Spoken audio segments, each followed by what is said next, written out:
Welcome to chemistry planet. Dear students, आज के इस पार्ट 3 लेक्चर में हम डिस्कस करेंगे CHE12L इग्नो की जो लैब कोर्स है उसके कुछ इम्पोर्टेंट MCQs या पॉइंट्स में बोलूँगा जहाँ से MCQs आ सकते हैं या जहाँ से आपके वाइवा के क्वेश्चंस पूछे जा सकते हैं। सबसे पहली बात आपको याद रखना कि ग्रुप 1 कैटायॉन्स कौन कौन से, तो उसमें आपको याद रखना है उसमें है लेड 2 पॉजिटिव, सिल्वर 1 पॉजिटिव और मर्क्यूरस बोलते हैं या बोलूंगा मैं Hg2 2 पॉजिटिव मर्क्यूरस आयन है।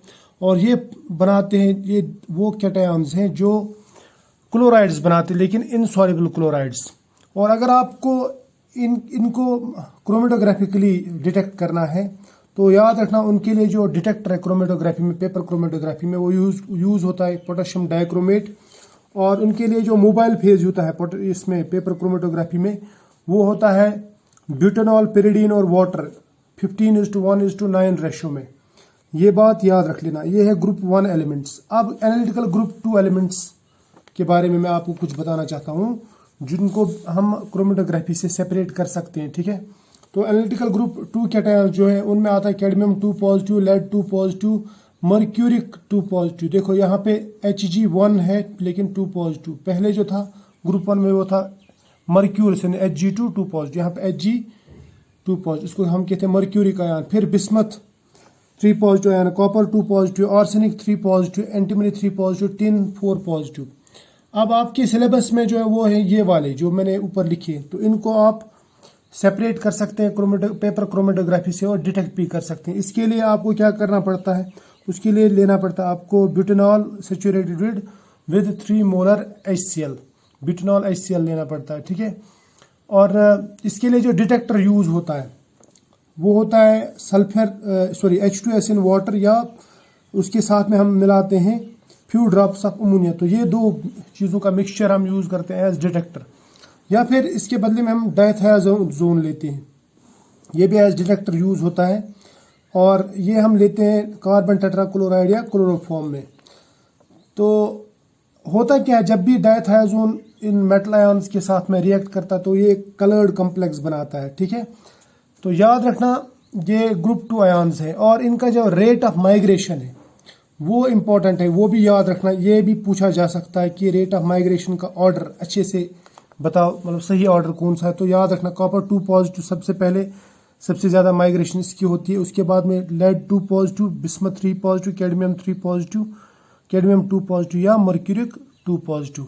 कभी कभी ये ऐसा उल्टा भी रहता है, जैसे यहाँ पे मर्क्यूरिक यहाँ पे वो होगा लेस देन, फिर ऐसे cadmium less than, bismuth less than, lead less than, फिर ये, लेकिन ये यहाँ से लिखा होगा उसने, लेकिन ऑर्डर यही रहेगा, यानी सबसे ज़्यादा इसका माइग्रेशन, उसके बाद इसका, फिर इसका एंड सो ऑन, ठीक है।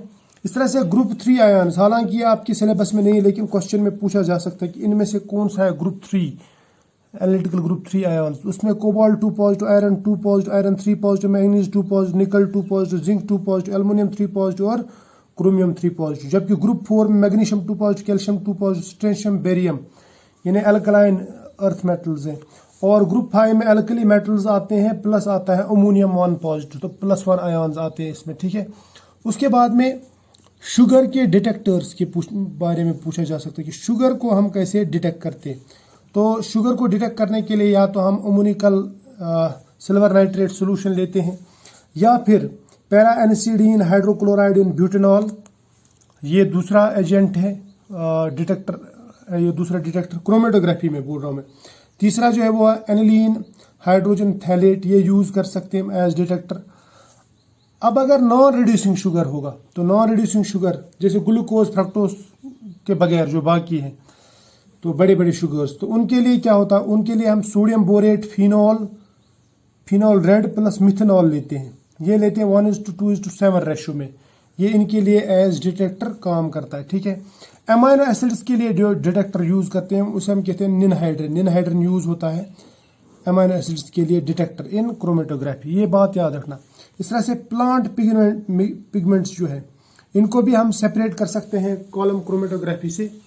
तो प्लांट पिगमेंट्स अगर आपसे पूछा जाएगा कि कौन सी क्रोमेटोग्राफी से सेपरेट किए जा सकते हैं अच्छी तरह से, तो उसके लिए हम कॉलम क्रोमेटोग्राफी यूज करते हैं।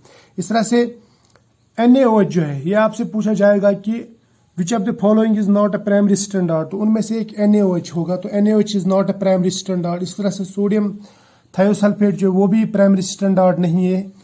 तो इसको सोडियम हाइड्रोक्साइड को स्टैंडर्डाइज किया जाता है विद ऑक्जेलिक एसिड। तो ये भी पूछा जा सकता है कि सोडियम हाइड्रोक्साइड को किस चीज से स्टैंडर्डाइज किया जा सकता है, तो इसके लिए ऑक्जेलिक एसिड, और उस रिएक्शन के दौरान ये टाइट्रेशन है एक्चुअली, टाइट्रेशन के दौरान हम यूज करते हैं फिनोफ्थलीन एज इंडिकेटर। तो इंडिकेटर के बारे में भी पूछा जा सकता है कि स्टैंडर्डाइजेशन के दौरान हम कौन सा इंडिकेटर यूज कर सकते हैं। 2-3 इंडिकेटर देंगे तो उसमें एक ये भी होगा, तो ये याद रखना।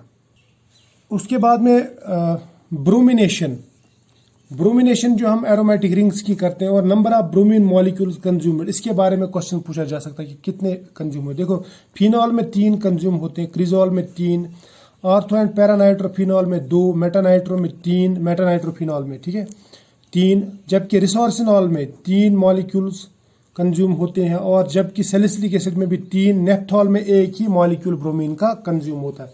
तो ये बात याद रख लेना, ठीक है।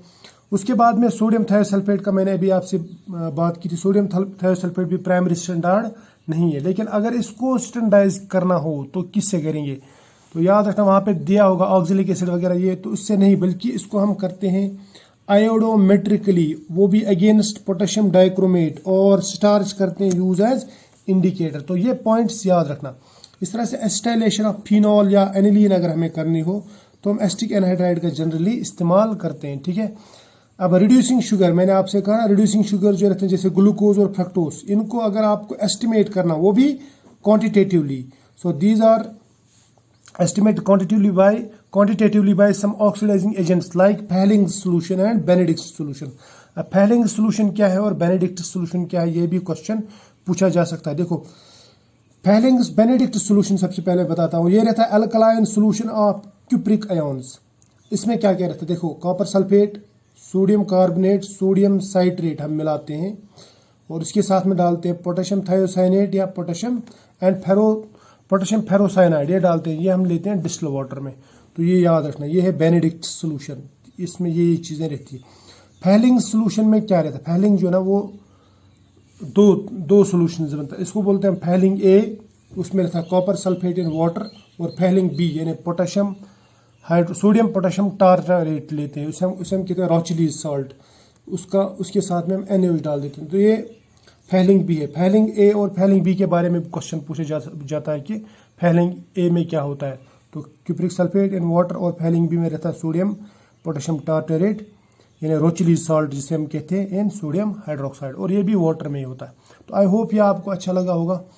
अभी कुछ 1-2 लेक्चर्स और होंगे, उसके बाद में फिनिश।